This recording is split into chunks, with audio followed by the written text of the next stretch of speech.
জয় জগন্নাথ শ্রোতা বন্ধু। শ্রোতা বন্ধু 26 ডিসেম্বর অত্যন্ত মঙ্গলকর দিনটিଏ সফলা একাদশী। তেণু সমস্ত মନସ୍କାମନା ପୂରଣ କରିବା ପାଇଁ ଘର ମଧ୍ୟରୁ ଆର୍ଥିକ ସଂକଟ ବିପତ୍ତିକୁ ଦୂର କରିବା ପାଇଁ ଆପଣମାନଙ୍କୁ ଏକ ଚମତ୍କାର ପ୍ରତିକାର କହୁଛି। ଏହି ଦିନ ଆପଣମାନେ କରନ୍ତୁ। ତାହେଲେ କ'ଣ କରିବେ? ଘରେ ଗୋଟିଏ ଗହମ ଚୁନାରେ ରୁଟିଟିଏ ପ୍ରସ୍ତୁତ କରିବେ।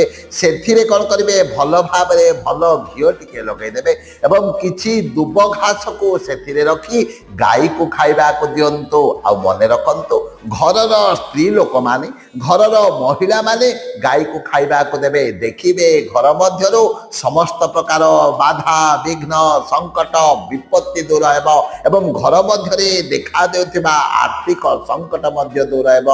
ଜୟ ଜୟ ଜଗନ୍ନାଥ, ଜୟ ଜୟ ଜଗନ୍ନାଥ, ଜୟ ଜୟ ଜଗନ୍ନାଥ।